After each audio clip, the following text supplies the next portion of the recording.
Jay, I want to start with you being the hardcore Giants fan. So I turned on the game last night. I'm thinking about you because I'm like, look at the Giants. They got the old school look. They're going back to the 80s, right? They got the white pants.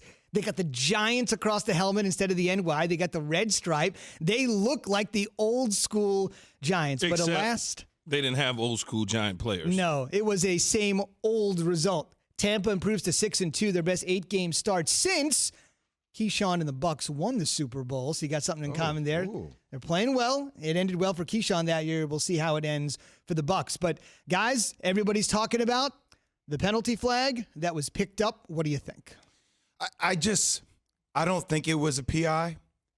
So I agree with them that they got the call right. But why throw the flag in the first place? Why throw the flag in the first place?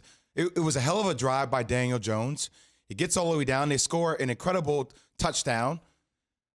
And then you go for the 2-point conversion. The ref throws the flag. They go back to review it. And then they come out. They overturn it. But there's no explanation to explain to me why they overturned it. Why throw the flag in the first place? Well, we could dive into it a lot of different ways. It was pass interference. But you're not going to get – first of all, you're not getting the call because you're Daniel Jones, you're the Giants. And you're not very good. So they're not going to give you the benefit of the doubt.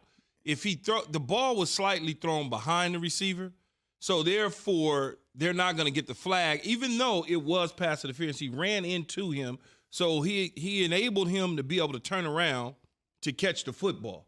It was thrown behind him. If he puts the ball in front of him, they walk into the end zone. The referee should have explained why, saying, hey, the defensive back closed in on the receiver, but because the ball hit the defensive back's arm, then therefore there's no pass interference.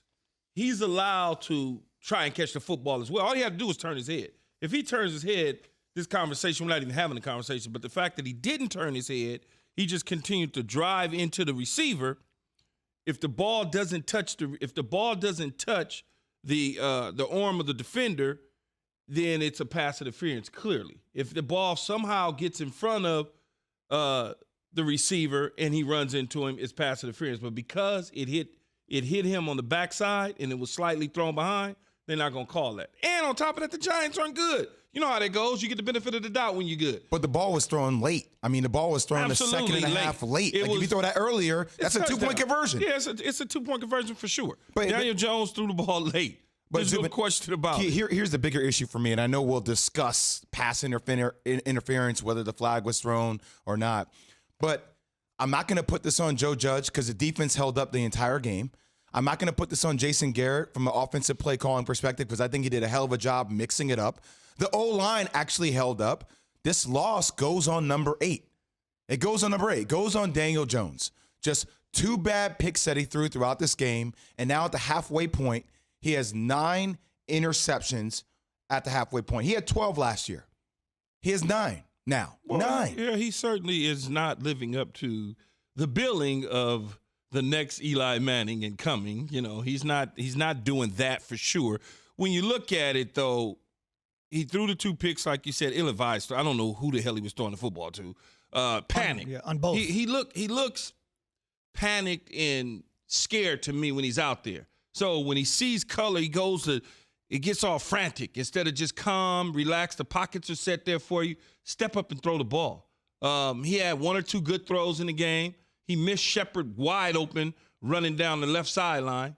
I mean, if he dropped, was it Shepard or was it Slayton? It was one of the receivers. It was one of them on the left sideline. I know what you're talking about. He drops that thing in the breadbasket. He's still running to Philadelphia.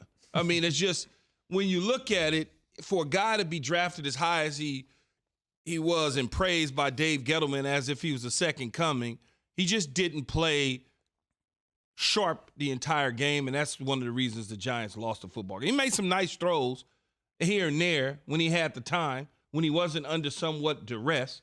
It's just, we talk about Sam Darnold, getting rid of Sam Darnold like it's going crazy. But what are the Giants going to do if there's a quarterback that's sitting there? What are they going to do?